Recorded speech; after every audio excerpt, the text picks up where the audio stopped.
Shikues të Klan Plus ju përshëndes, këto janë lajmet e orës 19. Fillimisht ju njoh me titujt kryesor. Një studente ka shpëtuar pa përfunduar në duart e një organizate që shfrytëzonte prostituta pikërisht në pikën e kontrollit në aeroportin e Rinasit. Ajo kishte rënë pre e mashtrimit të një djali në rrjetet sociale që premtonte punësim dhe shkollim në Gjermani. Maturantët dolën sërish në protestë sot përpara Ministrisë së Arsimit duke kërkuar anullimin e provimit të gjuhës dhe letërsisë. Ata thanë se nuk janë aty për të kërkuar nota të pamerituara, por për të kërkuar një test të drejtë dhe bazuar në programin shkollor. Protesta do të vazhdojë edhe nesër.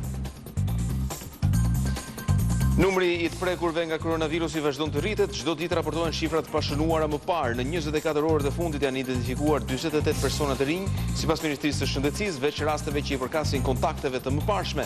Ka edhe persona që nuk duhet nga e kanë origjinën.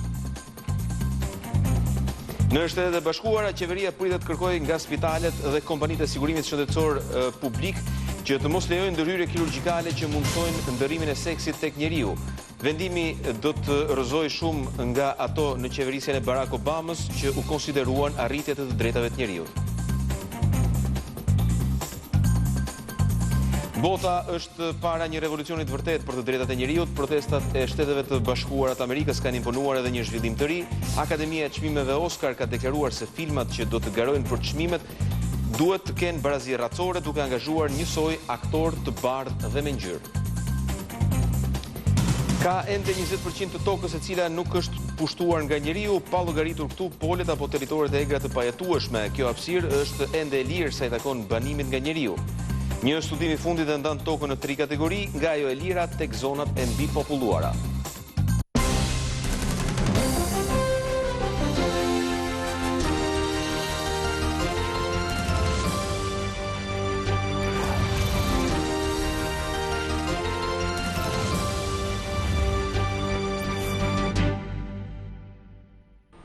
Do të njohim tani më gjerësisht, kështu një studente në Universitetin e Vlorës ka shpëtuar pa përfunduar në duart e një organizate që shfrytëzonte prostituta në Gjermani, pikërisht në pikën e kontrollit të aeroportit të Rinasit. Ajo kishte rënë në kontakt me një djalë që shfrytëzonte rrjetet sociale për të futur në kurth vajzat duke u premtuar punësim dhe shkollim në Gjermani. Rrjetet sociale nuk janë vetëm një mënyrë masive komunikimi, por shpesh ato shndërrohen në një rrjet për rekrutimin dhe mashtrimin e vajzave, me qëllim trafikimin e më pas shfrytëzimin për prostitucion. Një student e Universitetit të Vlorës, pasi ka rënë pre mashtrimit të një trafikanti, pikërisht në rrjetet sociale, ka arritur të shpëtojë përfundimit në rrugët e Gjermanisë në momentin kur po kalonte kufirin në aeroportin e Rinasit. Kjo histori sapo i është dorëzuar gjykatës së Tiranës, pasi prokuroria ka vënë në akuzë personin që rekrutonte vajzat për llogari të një rrjeti trafikantësh në shtetin gjerman. Klan Plus disponon të plot materialin hetimor. Megi M, atë kohë 20 vjeç, njeh një person me profil fals në rrjetin social Instagram dhe komunikon gjatë me të, duke i treguar edhe për problemet e saj me familjen. Premtimet e djalit, që në Instagram bante emrin Vincent, e që rezultoi të ishte shteta si Alion Boriçi, për të punuar dhe vazhduar shkollën në Gjermani, u konsideruan si një zgjidhje jete për vajzën që tregonte se kishte probleme të rënda në familje. 3 muaj pas njohjes me Vincentin apo Alion Boriçin, Megi nis procedurat e përshpejtuara për të zhvendosur në Gjermani. Pas ishte larguar nga banesa,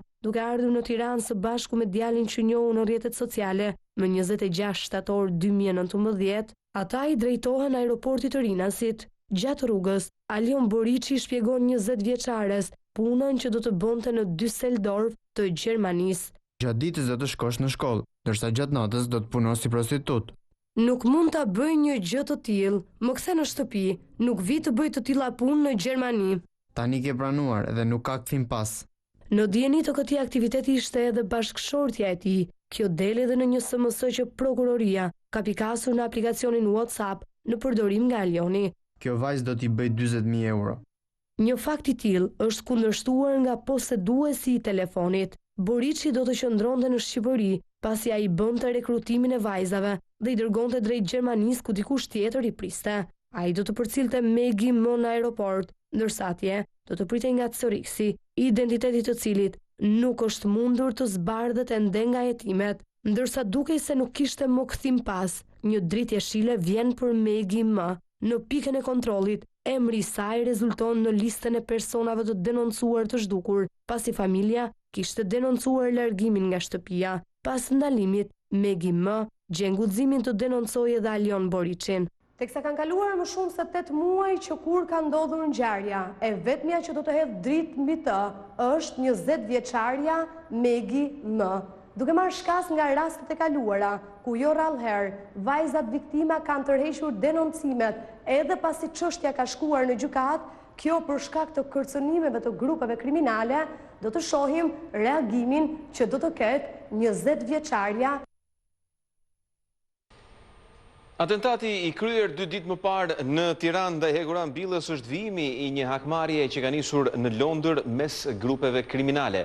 Autori i dyshuar është vëllai i një personi të vrarë pikërisht nga Billa në vitin 2006. Ai është hakmarr pasi Billa u lirua nga burgu para kohe për sjellje të mirë.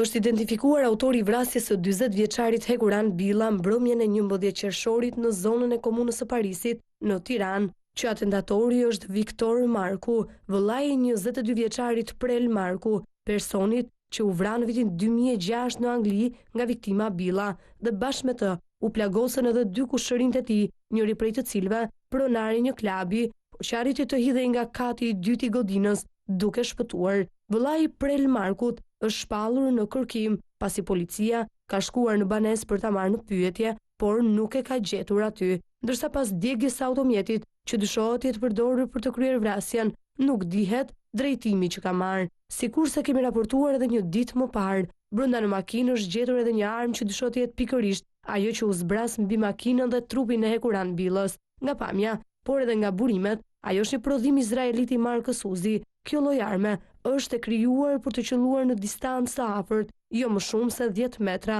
dhe ka një ritëm qitjeje shumë të lartë. Por çfarë ndodhi 2 net më parë para qendrës tregtare në një nga zonat më të populluara të kryeqytetit? Klan Plus ka mundur të sigurojë momentin e fiksuar nga kamerat e sigurisë. Në pamje shihet që makina e 40 vjeçarit është pranë trotuarit, kur makina e autorëve zhvendoset paralel me të dhe qëllon nga e djathta, ku ishte ulur edhe Hekuran Billa, pasi BMW X6 që drejtonte ishte me timon anglez. Makina nuk ka ndaluar, por ka qelluar në lëvizje dhe është larguar menjëherë me shpejtësi, ndërsa për shkak të shtonave në vend ka pasur kaos e përplasje makinash, ndërsa njerëzit duket teksa vrapojnë të tmerruar. Më pas autori është larguar në drejtim të një fshati periferik, duke kaluar para komisariatit 6, paron në sy të policisë dhe qetësisht djeg makinën në një zonë të braktisur.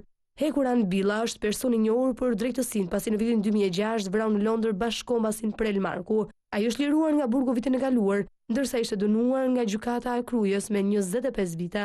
Pas ekstradimit nga shteti anglez, ku ishte dënuar për jetë, 40 vjeçari duhet të vuante edhe 5 vite burg, të cilat ju falën nga gjyqtarja e Krujës Enkelejda Hoxha, që tashmë njihet si shpëtimtarja e të dënuarve me rrezikshmëri të lartë. Maturantët dolën në sërish sot në protest përpara Ministrisë së Arsimit duke kërkuar anullimin e provimit të gjuhës dhe letërsisë. Ata thanë se nuk janë aty për të kërkuar notat pamerituara, por për të kërkuar një test të drejtë dhe të bazuar në programin shkollor. Protesta ndërkohë do të vijojë edhe nesër.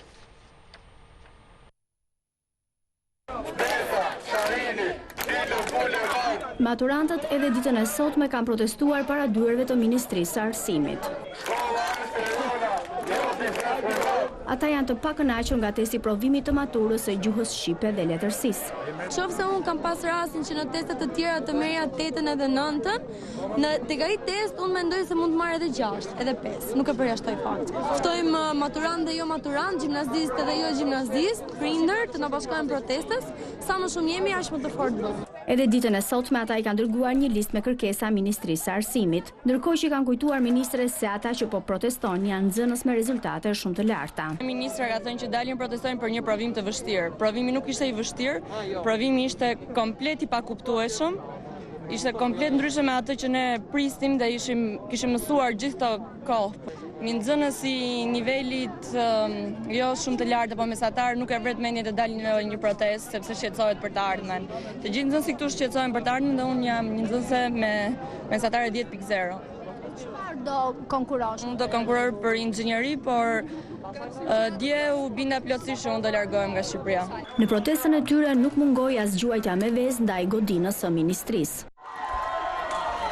Maturantët paralajmërojnë se nëse nuk merren parasysh kërkesat do të bojkotojnë 2 provimet e tjera të maturës shtetërore. Në qoftë se nuk do rishikojnë tezat edhe nuk do rishikojnë pikat që ne kemi çuar aty brenda, mendojmë që të vim këtu përsëri në protestë dhe mos futemi në probleme. Për problemet e tezës së gjuhës dhe letërsisë, edhe ekspertë të fushës së letërsisë dhe pedagogë të gjuhës dhe të morfologjisë kanë deklaruar se pyetjet e testit ishin të keq formuluara dhe me probleme të mëdha. Nesër maturantët paralajmërojnë se sërish do jenë para ministrisë nëse nuk do të marrin një përgjigje pozitive. Në shumë zonat vendit rrugët shërbejnë edhe si pika shitjeje për prodhimet bujqësore. Më e përhapur kjo është në 2 anët e rrugës Rrogozhin-Fier, ku fshatarët kanë ndërtuar tenda për të shitur perimet. Ata pranojnë se kjo është e rrezikshme si për ata vetë ashtu edhe për makinat e tjera, por janë të detyruar që të shesin në rrugë. Përgjatë autostradës Lushnje-Fier dhe Lushnja-Rrogozhin janë të shumt fermerët që dalin të shesin në rrugë prodhimet e tyre. Rreth rrotullimi i kolonjës është një njollë e zeze rrugëve në Shqipëri për shkak të numrit të lartë të aksidenteve me vdekje në të, dhe të tregtosh fruta perime në këtë pikë është po aq e rrezikshme. Prodhuesit thonë se në autostradë mund të shesin produktet me çmim më të mirë, ndonse janë të vetëdijshëm që rrezikojnë edhe jetën. Tregtari vjen ta merr me një çmim shumë të lirë dhe nuk ka liverdi prodhuesit të japin tregtarit 100 lekë më poshtë apo 200 lekë. Eksporti nuk ka vlerë fare. Është pak rrezik, po çfarë të bëjmë? Po rrezikuar ka makina përpara të vet. Të rrezikuar janë edhe qytetarët të cilët për të blerë këto produkte ndalojnë autostradë në shkelje të kodit rrugor. Po edhe rrezikojnë. Është gabim. Janë rreth 30 pika tregëtimi që nuk paguajnë taksat e janë të palicencuara përgjatë autostradës që lidh jugun e Shqipërisë me qytete të tjera të vendit. Në sezonin veror këto pika shtohen për shkak të rritjes së prodhimit vendas.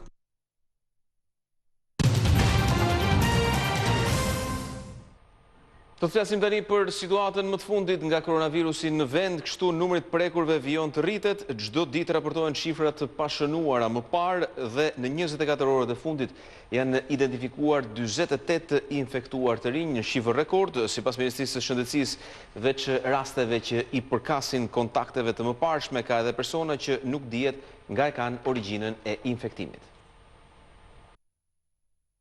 Një rekord i ri infektimesh nga koronavirusi. Për herë të parë shënohen 48 raste të reja gjatë një dite.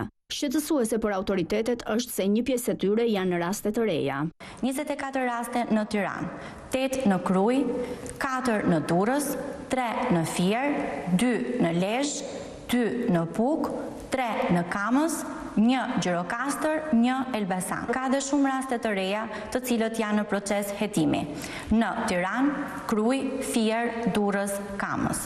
Gjatë 24 orëve të fundit janë shëruar vetëm 5 qytetarë, por shqetësues për mjekët është shtimi i rasteve të shtruarve në spitalin infektiv. Vijon të ketë shtrime në spitalin infektiv. 52 është numri i pacientëve të shtruar, 7 janë pacientët në terapi intensive dhe ndërmjet tyre njëri i intubuar. Në vendin tonë, aktualisht janë 389 persona aktiv me COVID-19, kryesisht në Tiranë, Shkodër, Krujë. Në mënyrë që të kufizohet përhapja e COVID-19, Ministria e Shëndetësisë apelon qytetarët dhe bizneset që të respektojnë masat, siç janë distancën fizike, përdorimin e maskave kur nuk është e mundur të respektohet distanca dhe dezinfektimin e ambienteve dhe ajrosjen e tyre. Ditët e fundit është vënë re rritje e numrit të rasteve në disa aktivitete biznesi, në institucione të ndryshme, në ceremoni mortore dhe grumbullime. Inspektorët e task forces do të vijojnë kontrollet në çdo subjekt, në çdo institucion apo biznes tregtar të çdo lloji, për zbatimin e protokolleve të sigurisë. Autoritetet u bëjnë apel qytetarëve që janë konfirmuar pozitiv që të respektojnë karantinën e detyrueshme, në të kundër do të merren masat e parashikuara në kodin penal, gjob disa milion lek, si dhe burg. Do të vijoj bashkëpunimi me policinë e shtetit për zbatimin e karantinës së qytetarëve të konfirmuar pozitiv pa shenja, por që duhet të respektojnë izolimin. Shkelja e rregullave nga kushdo do të konsiderohet si rrezik për jetën dhe shëndetin e të tjerëve. Rritja e rasteve të prekurve nga koronavirusi ka nxitur forcimin edhe të masave të kontrollit. Inspektoriati i Shëndetit Publik ka ndërmarrë një seri kontrollesh në qindra biznese, kompani prodhimi, sipërmarrje të vogla dhe deri tek restorante dhe lokale për të verifikuar kushtet higjienike dhe respektimin e masave mbrojtëse kundër COVID-19-s. Inspektoriati Shtetëror Shëndetësor gjatë 24 orëve të fundit ka kryer rreth 1100 inspektime dhe ka marrë 38 masa administrative me gjobë dhe një vendim për pezullim të aktivitetit në subjekte të cilat janë gjetur në shkelje, duke mos marrë masat mbrojtëse, mos respektim të distancimit fizik dhe duke mos respektuar protokollet e miratuara. Kryeinspektoria shëndetësore Vjollca Braho u ka bërë apel për respektim të këtyre masave, pasi numri të infektuarve po vjen në rritje. Ka kryer 67.320 inspektime gjatë gjithë kësaj periudhe për të parandaluar përhapjen e COVID-19-s. Kemi vendosur 205 masa administrative për të gjitha subjektet të cilët kanë qenë në shkelje. Ne kemi qenë çdo ditë në terren, i kemi këshilluar këto subjekte, por nga dita e sotme toleranca jo do jetë 0 dhe do ndërshkohet çdo subjekt i cili nuk i zbaton këto masa dhe i bëj thirrje të gjitha subjekteve për marrjen e këtyre masave për të parandaluar përhapjen e COVID-19. Shkelit më të mëdha janë bërë në bare dhe restorante, por gjoba janë vendosur edhe në supermarkete apo furra buke. Pavarësisht se gjatë kësaj jave numri të infektuarve ka ardhur në rritje, qytetarët ende vijojnë të mos i respektojnë masat, siç shikohet dhe nëpër bare dhe restorante, tavolinat janë pranë njëra tjetrës. Ka qenë një fundjavë e ngarkuar në pikën kufitare të Morinës. Qindra automjete dhe qytetarë kanë qenë në pritje që në mëngjes në të dyja anët e kufirit për të udhëtuar drejt Shqipërisë dhe Kosovës për të kaluar fundjavën. Duket qartë situata edhe në këto pamje që po shohim në vim. Fluksi më i lartë është shënuar nga qytetarët e Kosovës, të cilët pavarësisht situatës nga COVID-19 udhëtojnë drejt Bregdetit dhe qyteteve të tjera të Shqipërisë. Janë 5 sportele në hyrje dhe 5 sportele në dalje që punojnë në këtë fundjavë, por duket se hapja e kufirit për të lejuar lëvizjen mes dy shteteve ka shkaktuar edhe këtë dyndje.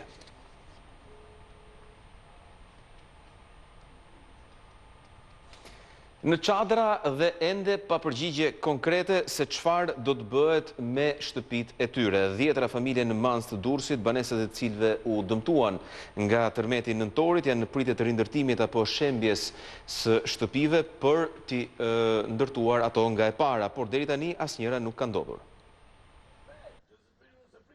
Në lagjen Radh të Manzës janë me 10 familje që janë lënë në mëshirë të fatit. Madje ka shumë prej tyre që banesat unë janë dëmtuar që në tërmetin e shtatorit dhe më pas goditjen fatale e kanë marrë në nëntor, por ende nuk u kanë dhënë asnjë përgjigje zyrtare se çfarë do të bëhet.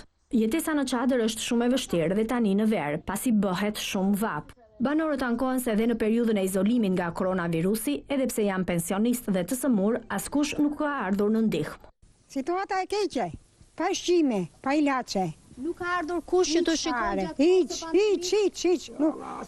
Vinë ushqimet, shkojnë nga Manza. Nuk shtyhet jeta me zormën e ne. Po s'pata ilaçe, po s'pata ushqime, nuk shtyhet, nuk shkohet jeta. Nuk rron njeriu. Qytetarët janë të pakënaqur nga grupet e kontrollit, pasi për disa kanë thënë që do të shëmben banesat, edhe pse ato mund të riparohen. E tillë është situata edhe për në çdet gerrën. Në këtë shtëpi kam 44 vjet që punoj, një jetë po thuhet tërë. Me kursimet e mia bëra ai sa bëra. Dhe më në fund fare sot më thonë do të shkatërroje këtë banesë, se kjo nuk banohet. Unë s'dua ta shkatërroj, po unë me atë orientimin them se unë ndërtim punoj, kjo do një riparim të rënd më kupton fjalës. Nëse ai më ka përdhen 20 milion lekë, unë i dua 10 dhe këtë shtëpi ta bëj me inxhinier me gjithë që ta më mbaj. I lutem edhe shtetit, nëse ka ndërmend për t'i bërë shtëpitë, të paktën vit andaj, shtëpia jote do prishet vëlla. Dhe ne duam sa më shpejt, pa ardhur dimri, se po erdhi dimri nuk bëjmë dot gjë. Por ka edhe godina që janë pothuajse të shembura dhe rrezikojnë jo vetëm kalimtarët, por edhe banesat që i kanë pranë, por ende për to nuk është marrë asnjë mas.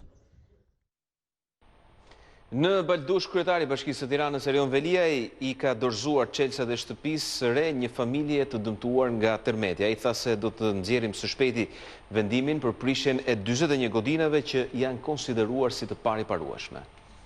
Tërmeti 26 nëntori dëmtoi një pjesë të konsiderueshme të banesave jo vetëm në Durrës, por edhe në Tiranë. Kryebashkiaku i Tiranës Erion Veliaj nga zona e Baldushkut, teksa i dorëzoi çelësat e shtëpisë së re familjes Kresniqi, u shpreh se dhe në zonën e kombinatit dhe të kinostudios do të shemben rreth 41 pallate, të cilat u dëmtuan në datën 26 nëntor.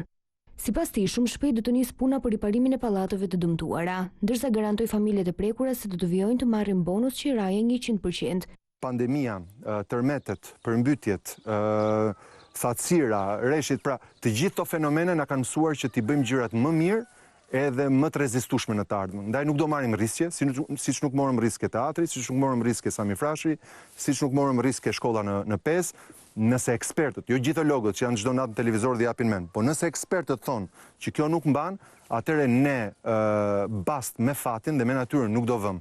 Kështu që shumë shpejt ne do nxjerrim vendimet për këto 41 godina. Banorët gjithsesi nuk jetojnë aty, pra janë me bonus qiraje. Sipas kryetarit të Bashkisë së Tiranës, gjatë verës do të jenë 800 shtëpi që do të ndërtohen në kryeqytet.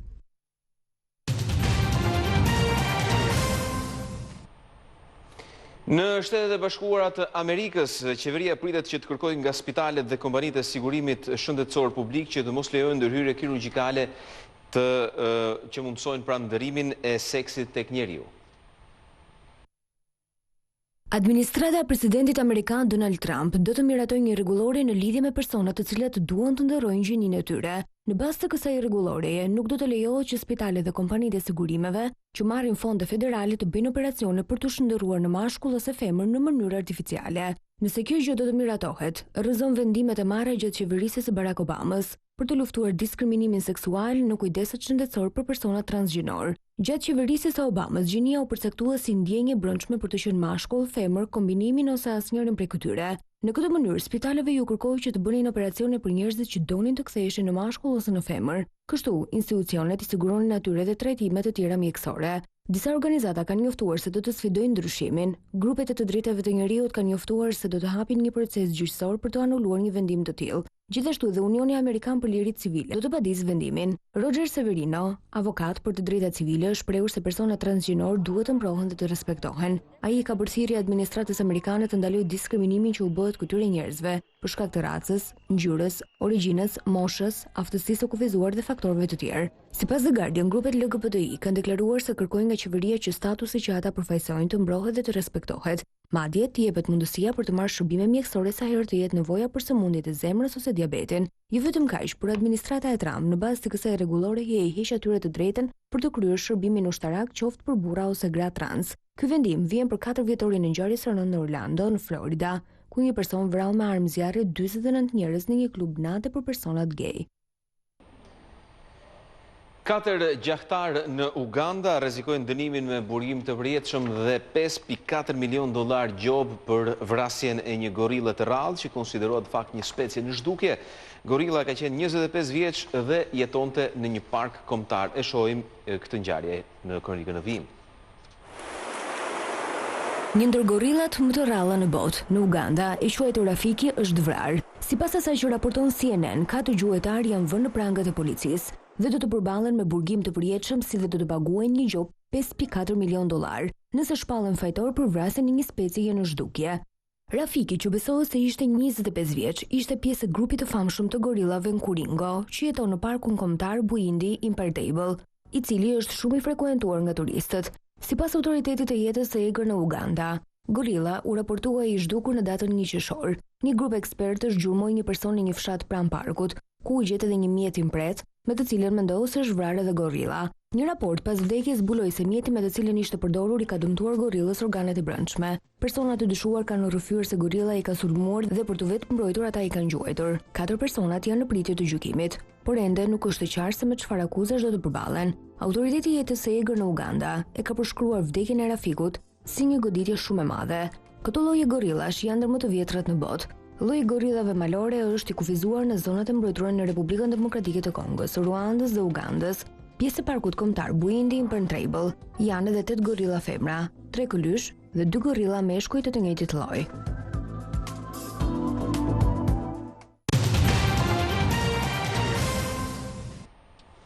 Lëvizja e yjeve mund të na ndihmojë të monitorojmë edhe lëvizjen e pllakave të korës së tokës, një aplikacion i ndërtuar pikërisht për yjet e largta të sistemeve të tjera.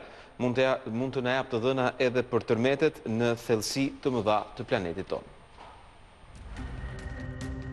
Një algoritëm që u krijua për të studiuar yjet në qiell, po rezulton efikas edhe për tërmetet nga thellësia e tokës. Në revistën ndërkombëtare Science përshkruhet aplikacioni i algoritmit të ri, të krijuar nga kërkuesit e Universitetit Amerikan John Hopkins në bashkëpunim me grupin kërkimor të Maryland.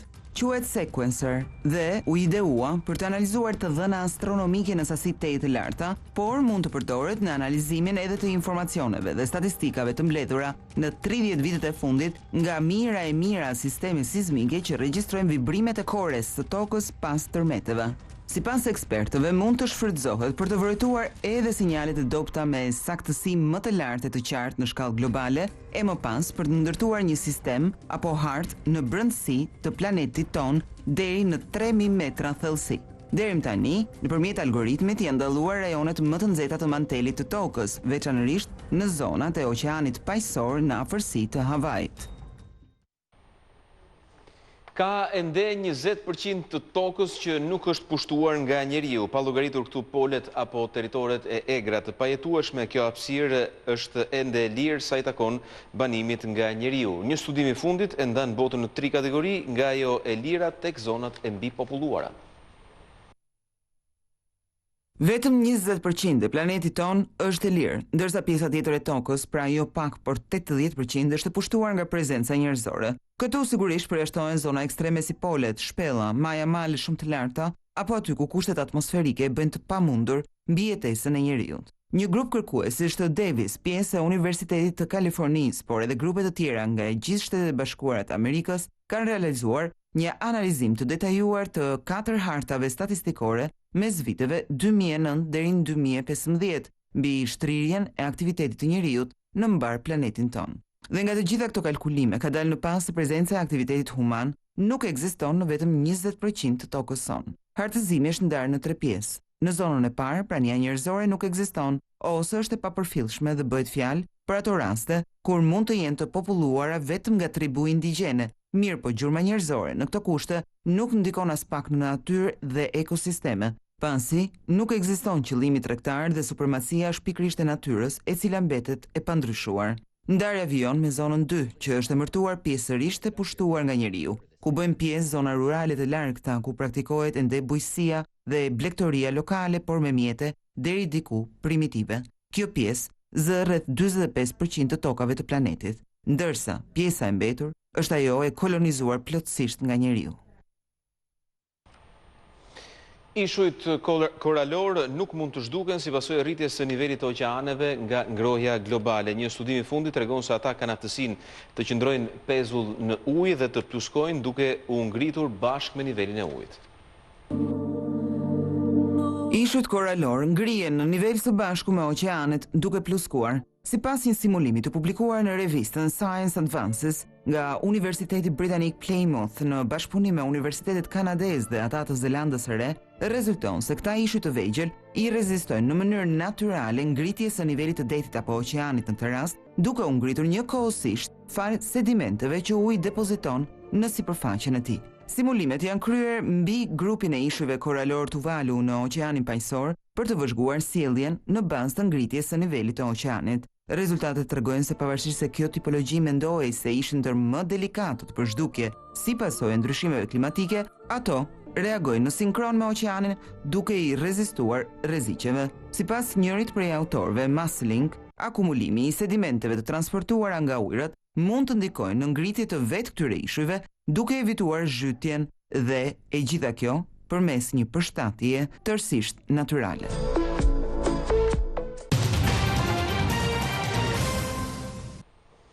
Bota është para një revolucioni të vërtet për sa i përket të drejtave të njeriut. Protestat në Shtetet e Bashkuara të Amerikës kanë imponuar po ashtu edhe një zhvillim të ri. Akademia e Çmimeve Oscar ka deklaruar se filmat që do të garojnë për çmime duhet të kenë barazi racore, duke angazhuar njësoj aktor të bardhë dhe me ngjyrë.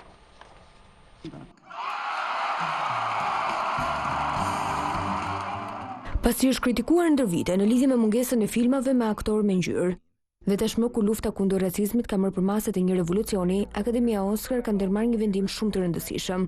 Filmat të cilët do të nominohen për të marrë një çmim Oscar, do të duhet të plotësojnë kriteret e diversitetit, Ky vendim vjen pasi në këtë akademi ka shumë pabarazi gjinore dhe njerëzit me ngjyrë janë më pak të vlerësuarit.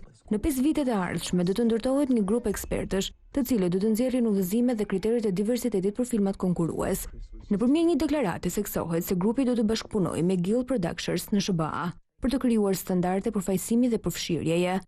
Po ashtu do të inkurajohen praktikat e barabarta të marrjes në punë brenda dhe jashtë ekranit. Ndërkaq këto rregulla të reja nuk do të zbatohen për filmat që konkurrojnë për Oscar në ceremoninë tjetër të vitit 2021. Kritikat ndaj Akademisë së filmit u intensifikuan në vitin 2015 me hashtagun Oscar So White, një reagim kundër një fushate gjithëpërfshirëse të pretenduesve të aktrimit.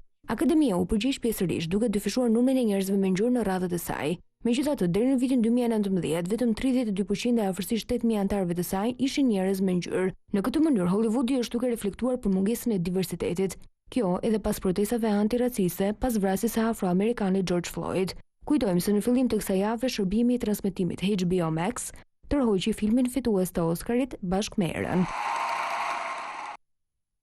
Ka qenë ky dhe informacioni i fundit për këtë edicion lajmesh. Takimi i radhës së bashku në orën 22 këtu në Klan Plus. Deri atëherë mirupafshim.